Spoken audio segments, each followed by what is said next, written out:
Assalamualaikum warahmatullahi wabarakatuh. Perkenalkan, saya Muhammad Yasbianto dengan 3 NIM terakhir 077. Di sini saya akan menjelaskan tahapan pengerjaan untuk soal UAS nomor 2. Langsung saja, sebuah perusahaan e-commerce ingin memahami faktor-faktor yang mempengaruhi nilai transaksi harian atau Y pada platform mereka. Tim data science mengumpulkan data harian selama 30 hari dan mencatat dua variabel prediktor. Yang pertama, X1 yaitu jumlah pengunjung unik per hari, dan X2 yaitu jumlah klik iklan berbayar per hari. Setelah dilakukan analisis regresi linear berganda, diperoleh model estimasi Y-topi sama dengan negatif 120 plus 0,45 X1 plus 2,8 X2. Selain itu diperoleh output tambahan sebagai berikut. Terdapat parameter estimasi, standar error, t-stat, dan juga p-value. Uji F keseluruhan model menghasilkan F sama dengan 19,8 dan p-value 0,0002 dengan ringkasan model yaitu R kuadrat sama dengan 0,78 dan R kuadrat adjusted sama dengan 0,75. Nah, untuk soal pertama di sini jelaskan interpretasi dari koefisien regresi X1 dan X2. Jadi untuk mengerjakan soal nomor 2 bagian A ini, di sini kita disuruh untuk menjelaskan interpretasi dari tiap koefisien regresi yang ada pada soal, yaitu X1 dan X2. Nah, jadi kita menjawabnya bisa seperti contoh sebagai berikut. Koefisien X1 merupakan 0,45 jika kita lihat pada soal. Jadi artinya jika jumlah pengunjung unik per hari atau X1 naik 1 pengunjung, sementara X2 atau jumlah klik iklan tetap, maka nilai transaksi harian atau Y diprediksi naik sebesar 0,45 satuan. Ini ditulis dalam notasi berbentuk segitiga ini, kemudian Y-topi sama dengan 0,45 untuk setiap kenaikan 1 unit atau X1 dengan X2 konstan. Kemudian untuk koefisien X2 adalah 2,8 yang mana artinya jika jumlah klik iklan berbayar per hari atau X2 naik 1 klik, sementara X1 atau jumlah pengunjung unik tetap, maka nilai transaksi harian atau Y diprediksi akan naik sebesar 2,8 satuan. Ditulis sebagai simbol yang berbentuk segitiga ini, kemudian Y-topi sama dengan 2,8 untuk setiap kenaikan 1 unit X2 dengan X1 konstan. Nah, jadi di sini bisa disimpulkan bahwa koefisien X2 lebih besar dari X1. Artinya per 1 unit perubahan, pengaruh klik iklan pada Y lebih besar daripada 1 pengunjung. Tetapi interpretasi ini harus hati-hati karena satuannya bisa berbeda. Selanjutnya untuk soal nomor 2 yang B, di sini kita disuruh untuk melakukan uji signifikansi individual untuk parameter X1 dan X2. Kemudian kita disuruh untuk menentukan apakah keduanya signifikan pada alfa sama dengan 0,05.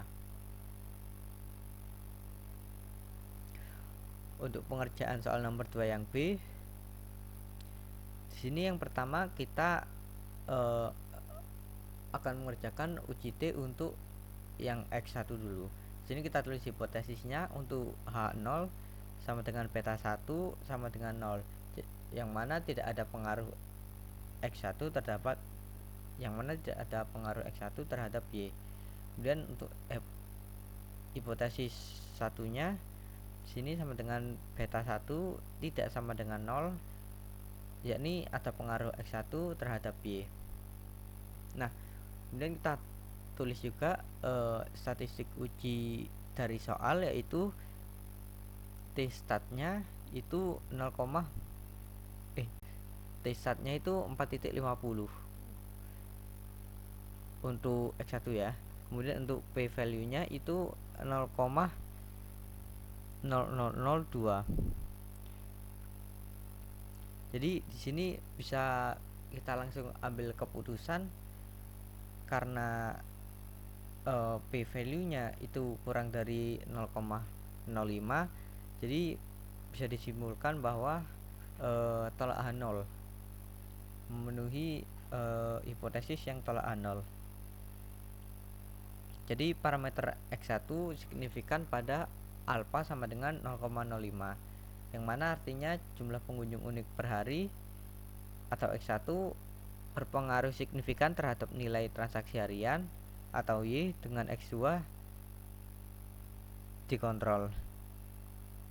Kemudian kita langsung lanjut ke uji T untuk X2. Sama seperti yang sebelumnya, di sini pertama kita tulis hipotesisnya dulu. Untuk H0 sama dengan beta 2 sama dengan 0, yaitu tidak ada pengaruh X2 terhadap Y. Kemudian untuk H1 nya sama dengan beta 2 tidak sama dengan 0, ada pengaruh X2 terhadap Y. Statistik ujinya kita tulis, yaitu T-stat dan p-value sama seperti yang sebelumnya, tetapi yang X2 nya yang ada di soal. Didapatkan untuk T-statnya 2,33 dan p-value nya 0,027.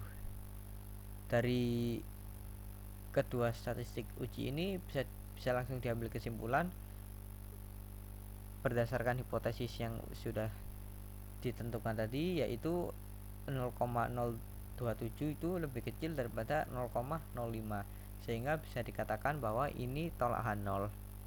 Nah, parameter X2 ini signifikan pada alfa 0,05, yang mana artinya jumlah klik iklan berbayar per hari berpengaruh signifikan terhadap nilai transaksi harian atau Y dengan X1 dikontrol. Jadi keduanya signifikan secara individual, baik X1 maupun X2. Kita lanjut ke yang C. Sini kita disuruh untuk melakukan uji F dan menyimpulkan apakah model regresi secara keseluruhan signifikan. Sini kita juga diperintahkan untuk menggunakan informasi yang diberikan, yaitu yang ada di soal. Untuk cara pengerjaannya di sini langsung saja. Pertama kita tulis hipotesisnya terlebih dahulu. Untuk H0 sama dengan beta 1 sama dengan beta 2 sama dengan 0, yang mana tidak ada pengaruh X1 dan X2 secara simultan terhadap Y. Kemudian untuk H1 nya itu minimal ada 1 BJ tidak sama dengan 0 atau model berguna atau signifikan. Jadi harus minimal ada 1 yang tidak sama dengan 0. Nah, kemudian kita tulis juga statistik ujinya. Sini F-statnya bisa dilihat pada soal itu 19,8, dan untuk p-value-nya itu 0,00002. Dan dari statistik uji tersebut bisa langsung didapatkan sebuah keputusan berdasarkan hipotesis yang sudah kita buat. Jika kita lihat 0,00002 itu lebih kecil dari 0,05, maka bisa dikatakan ini merupakan tolak H0. Jadi pada alfa 0,05 model regresi linear berganda signifikan secara keseluruhan. Artinya variabel X1 dan X2 secara bersama-sama berpengaruh terhadap variabel Y, sehingga model layak digunakan untuk menjelaskan prediksi nilai transaksi harian. Selanjutnya kita ke nomor 2 yang D. Di sini kita diperintahkan untuk menghitung prediksi nilai transaksi harian jika X1 sama dengan 1500 pengunjung dan X2 sama dengan 80 klik iklan.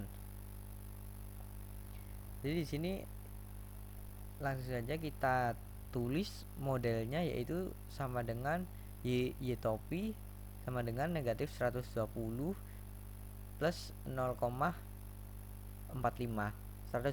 Negatif 120 ini kita dapatkan dari estimasi bagian intercept, yaitu negatif 120 kemudian plus 0,45.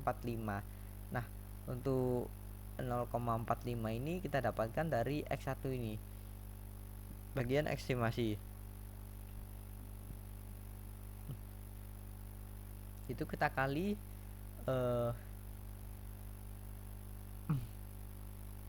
X1 nya itu sendiri, yaitu 1500, kita tambahkan dengan 2,8, yaitu estimasi untuk X2 nya, kita kalikan 80, yaitu nilai dari X2 nya itu sendiri. Kemudian di sini kita hitung, kita dapatkan hasil akhirnya adalah 779. Jadi prediksi nilai transaksi harian jika X1 sama dengan 1500 pengunjung dan X2 sama dengan 80 klik iklan, prediksi nilainya adalah 779. Selanjutnya kita lanjut ke nomor 2 yang E. Sini kita diperintahkan untuk menjelaskan makna dari nilai R kuadrat, yaitu 0,78, dan R kuadrat adjusted sama dengan 0,75.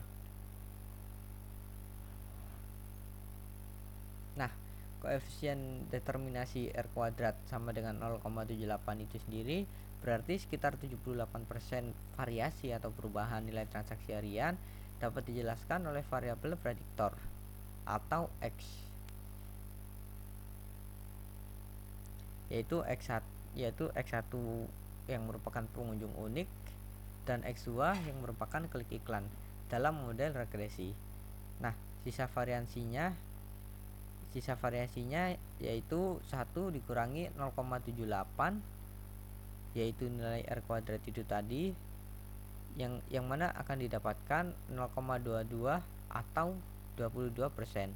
Jadi 22% variasi Y dijelaskan oleh faktor lain di luar model, misalnya promo, hari libur, harga produk dan sebagainya, dan error.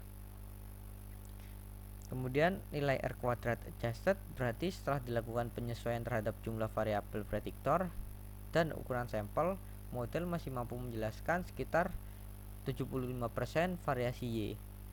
Biasanya R kuadrat adjusted lebih kecil dari R kuadrat karena ada penalti penyesuaian ketika model menambah variabel.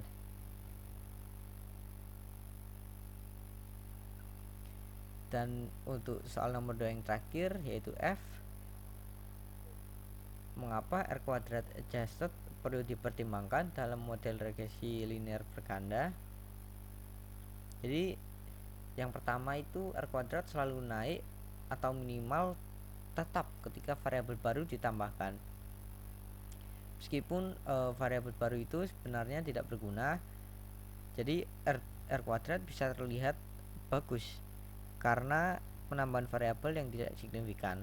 Kemudian yang kedua, R kuadrat adjusted juga memberikan penalti terhadap penambahan prediktor yang tidak memberi peningkatan kualitas model secara nyata. Karena itu R kuadrat adjusted lebih adil untuk menilai kualitas model ketika jumlah prediktor bertambah. Dan yang terakhir, lebih tepat untuk membandingkan model dengan jumlah prediktor berbeda, sehingga model yang baik adalah yang memiliki R kuadrat adjusted lebih tinggi dengan pertimbangan logis atau statistik lainnya. Sekian penjelasan tahapan pengerjaan oleh saya. Mohon maaf apabila ada kesalahan kata. Terima kasih. Wassalamualaikum warahmatullahi wabarakatuh.